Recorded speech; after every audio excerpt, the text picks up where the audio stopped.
TNPSC previous year sums பார்த்துட்ருக்கோம். இங்கே பாருங்கள், simplify x plus 2 divided by x square plus 3x plus 2 plus x minus 3 divided by x square minus 2x minus 3.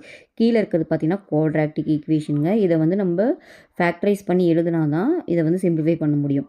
இது எப்படி factorise பண்ணுவோம்னா, இங்கே last term இருக்குது இல்லைங்களா, அந்த 2 அது வந்து மல்டிப்ளை பண்ணால் அந்த டேர்ம் வரணும், ஆட் பண்ணால் இந்த டேர்ம் வரணும். அந்த மாதிரி எப்படி எழுதலாம்? 2 × 1 எழுதலாமா? இங்கே பாருங்கள், 2 × 1 2, இதே ஆட் பண்ணிங்கன்னா 3 வருது.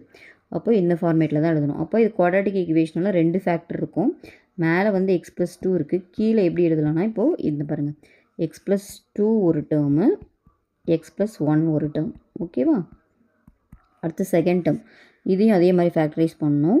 இங்கே பாருங்கள், -3 மல்டிப்ளை பண்ணால் -3 வரணும், ஆட் பண்ணால் -2 வரணும். அப்போ எப்படி எழுதலாம்? -3 + 1 எழுதலாமா? இப்போ ஆட் பண்ணி பாருங்கள், இது 2 ஆட் பண்ணால் -2 வருது, கரெக்டாக வருது.